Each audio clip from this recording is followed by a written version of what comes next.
नमस्कार मंडळी, साध्या सोप्या रेसिपीजमध्ये मी पूनम तुम्हाला आज दाखवणार आहे खजूर आणि ड्रायफ्रूटचे लाडू. उपवासाला चालणारे एक हेल्दी लाडूची रेसिपी घेऊन आली आहे. लाडू बनवायला अगदी सोपे आहेत, चविष्ट आहेत.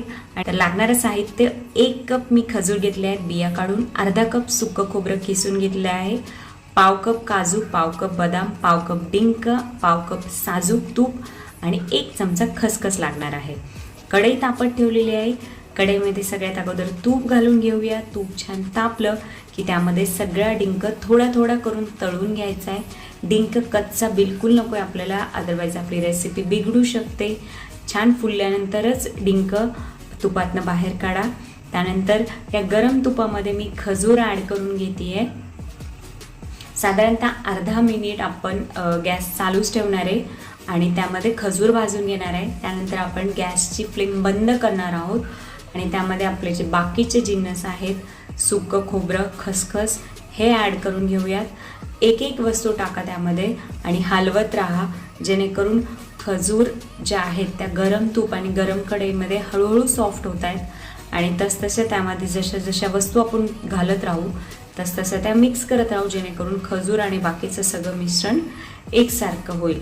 तर मी त्यामध्ये आता काजू, बदाम आणि जो तळलेला डिंक होता तो सुद्धा ॲड करून घेते आहे. सुरुवातीला हे थोडंसं हार्ड वाटतं कारण खजूर सॉफ्ट व्हायला थोडा वेळ लागतो, पण एकदा खजूर सॉफ्ट झाला की सगळं छान मिक्स होतं. थोडेसे बदाम बाजूला ठेवले होते, पण मी आता ते सुद्धा ॲड करून घेते आहे.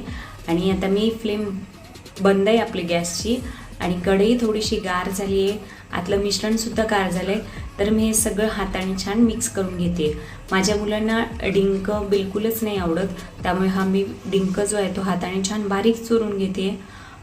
तुम्हीसुद्धा चुरू शकता किंवा तसाच ठेवू शकता, पण हे मिश्रण तुम्ही हाताने 5 मिनिटासाठी एकसारखं करून घ्या, जेणेकरून बॉल बनवायला सोपे जातात आपल्याला. आणि खजूर काही काही अर्ध्या वगैरे असतात, तर त्यासुद्धा हाताने छान स्मॅश करून घ्या, चुरून घ्या. माझी आई आलेली आहे माझ्याकडे आणि तिने खास माझ्यासाठी खजूर घेऊन आली होती. तर तिला म्हटलं, अगं तू खजूर घेऊन आलीच आहे, तर चल आपण याचे खजूरचे लाडू बनवूया तुझ्या पद्धतीने. तर माझी आई आहे माझ्याबरोबर आणि तिने मला ही रेसिपी दाखवली आहे आजची. तर ही खूपच स्पेशल आहे माझ्यासाठी, कारण माझी आई आहे माझ्याबरोबर आज. तर असे आपले मस्त लाडू तयार आहेत. माझे हात जरी जरा तुपकट दिसत असतील, पण ॲक्च्युली लाडू एवढे ऑइली नसतात. हे लाडू खूप छान होतात. 8 ते 15 दिवस तुम्ही छान एअरटाईट कंटेनरमध्ये हे स्टोअर करू शकता. लहान मुलांना खाऊच्या डब्यामध्ये तुम्ही हे लाडू देऊ शकता. त्याचबरोबर आता चतुर्थीसाठी सुद्धा तुम्ही मोदक शेपमध्ये याचे लाडू बनवू शकता. त्याचबरोबर ताटामध्ये थापून तुम्ही याच्या वड्यासुद्धा बनवू शकता. रेसिपी शेवटपर्यंत पाहताय त्यासाठी तुमचे खूप खूप थँक्यू. असंच प्रेम देत राहा. बाय.